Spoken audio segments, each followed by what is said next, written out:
everyone. It's good to see all of you. As Krish mentioned, this is my first trip to India, so this is very exciting for me. I've had a lot of fun experiencing all the spicy food and the busy roadways. I'm staying on the MG Road. I had to cross the street the other night. That was exciting for me. I've never crossed the street like that before. But it's given me a wonderful opportunity to be very observant and to learn a lot about you and your culture and the universities here. It's been wonderful. And so I'm excited to be here to share a workshop that I do every other week with my students in Boston. And so, Krish did a little bit of talking about my background, but to remind you, I was actually a student at Northeastern University, and I graduated back in 2005. My degree was in finance and entrepreneurship, and at the time, the startup and entrepreneurship culture in Boston was really just starting to take off, kind of similar to how it is here now. Things were just starting to get going. And so my first job, I actually took a job at an investment company.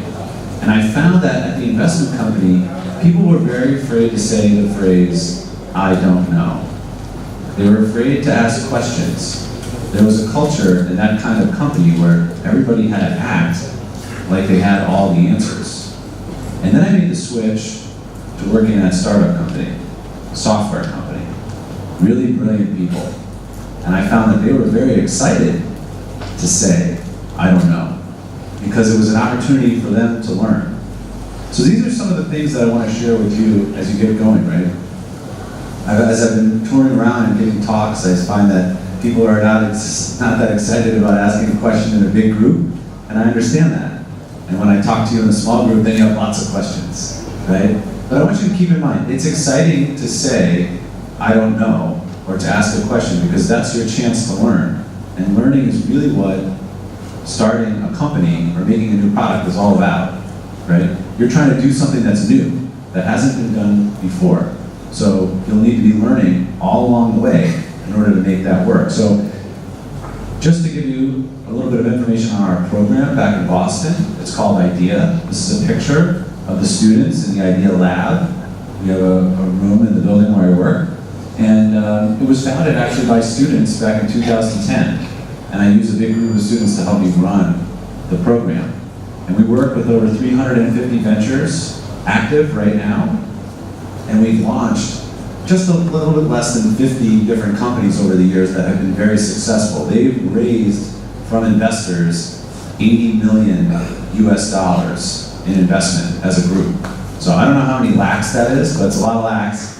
And it's exciting to see the outside world and the investors respond positively to the work that we're doing, helping start these companies. So I'll give you some examples. One example of a student venture is called Eat Your Coffee. These are the founders, Johnny and Ali.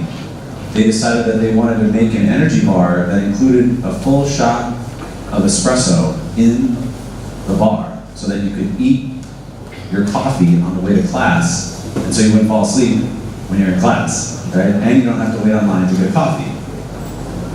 We also had a team, Kate and her partner, develop a beverage company called Drink Maple.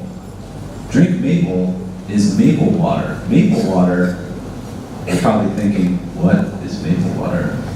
It's the North American version of coconut water. It's the water that comes out of maple trees. And they follow the same kind of business model as coconut water, and they have a very successful company.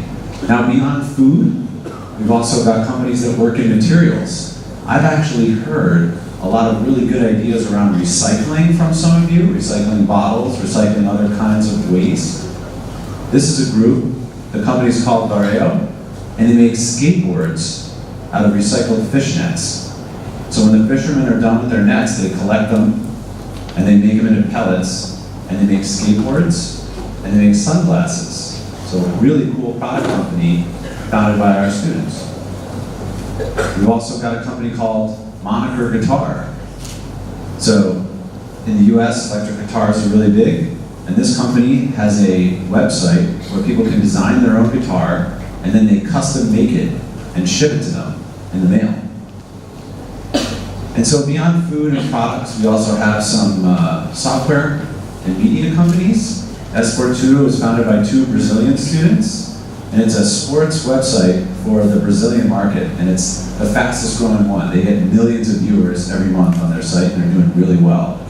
And then finally, Zach and Corey are the founders of a company called Jobble, and that's a short-term employment website. So if somebody needs to hire people for a short amount of time, they go on Jobble and they can pick people to show up and work that same day.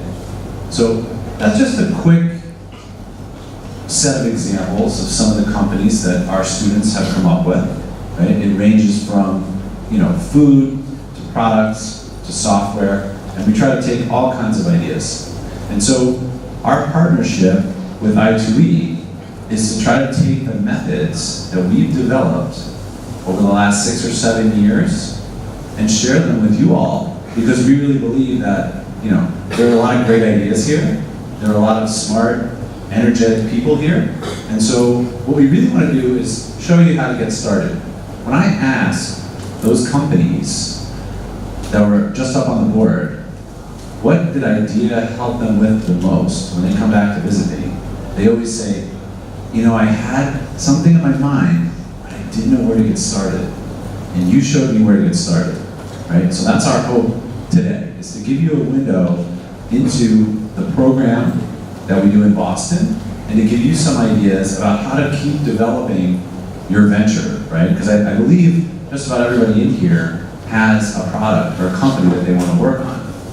And so today, I want to go through a little bit of the material that we cover in our accelerator on how to keep that idea moving forward. So in our accelerator, we have 3 stages. Now the bottom 2 are covered up, but that doesn't matter, don't worry about that. The top one, the ready stage, is the one that we're going to talk about today. And so the ready stage is all about taking your original idea and validating it by doing research and talking to customers and taking that information and using it to improve your product. So, we'll need to get that out of the way for a second. But I was walking around, I'm sharing an office at Siddhartha down the road, and I was walking around their campus, and I actually saw this sign.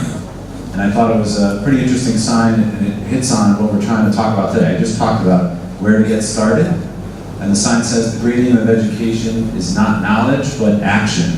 So I'm sure as students, just like I would at my own campus, you walk by the sign every day and you don't read it, and you don't really think about it, but this one caught my eye because we're not here just to tell you a bunch of information.